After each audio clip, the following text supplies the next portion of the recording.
On August 28, 1963, over 250,000 people from every corner of the United States gathered in the nation's capital, Washington, D.C., for what would become one of the most pivotal and historic events in the struggle for civil rights, the March on Washington for Jobs and Freedom.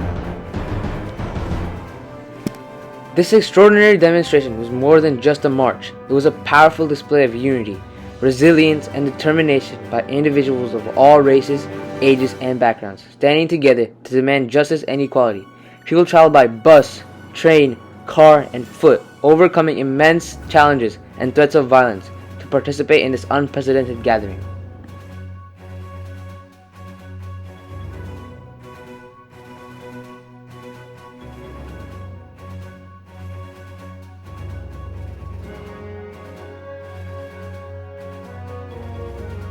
The march resulted in the President, John F. Kennedy, being pressured into administering a strong federal civil rights bill in Congress, which helped build a federal anti-discrimination law.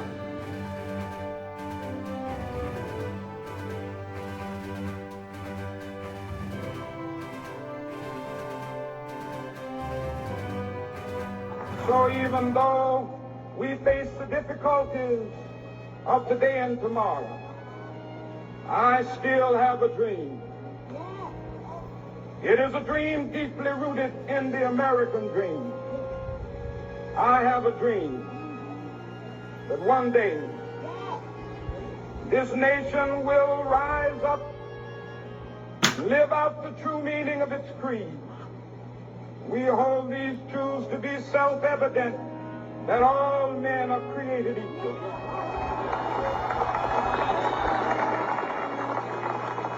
I have a dream that one day on the red hills of Georgia, the sons of former slaves and the sons of former slave owners will be able to sit down together at the table of brotherhood. I have a dream that one day,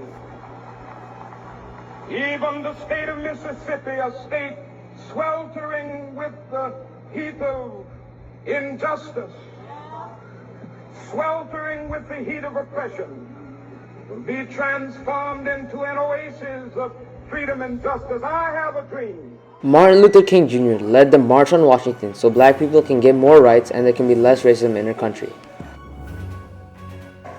The March on Washington happened to protest against employment discrimination and civil rights abuses against non-Americans.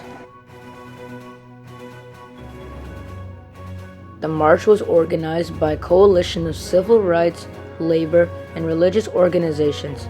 A. Philip Randolph, a longtime labor activist, and Bayard Rustin, a key strategist, worked tirelessly to bring together diverse voices. The goals were clear: end racial segregation, secure voting rights, and demand economic justice for Black Americans.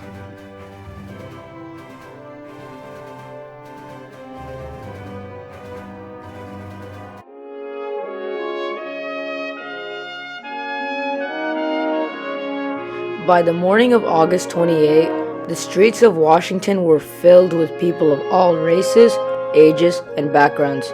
Some traveled thousands of miles to be here. It was one of the largest peaceful demonstrations in American history, united under a single cause: justice.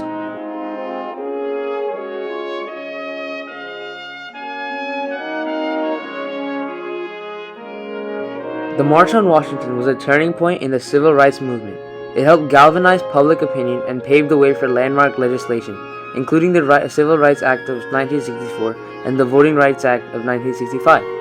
It showed the world that change was possible when people united for justice. Lewis, representing the Student Nonviolent Coordinating Committee, spoke passionately about the urgency of an action.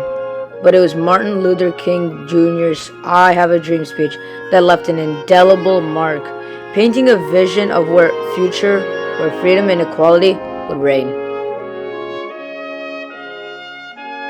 60 years later, the March on Washington remains a beacon of hope and a reminder of the power in collective action.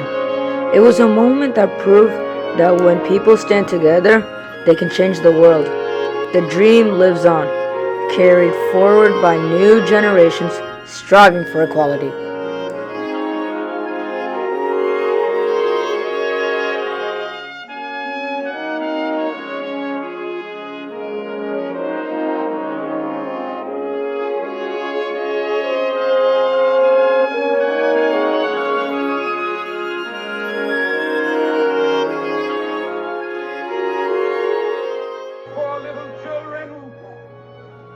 One day live in a nation where they will not be judged by the color of their skin, but by the content of their character. I have a dream today.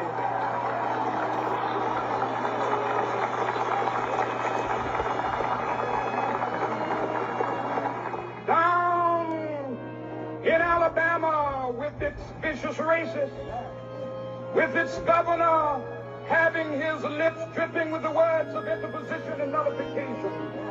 One day right there in Alabama, little black boys and black girls will be able to join hands with little white boys and white girls as sisters and brothers. I have a dream today.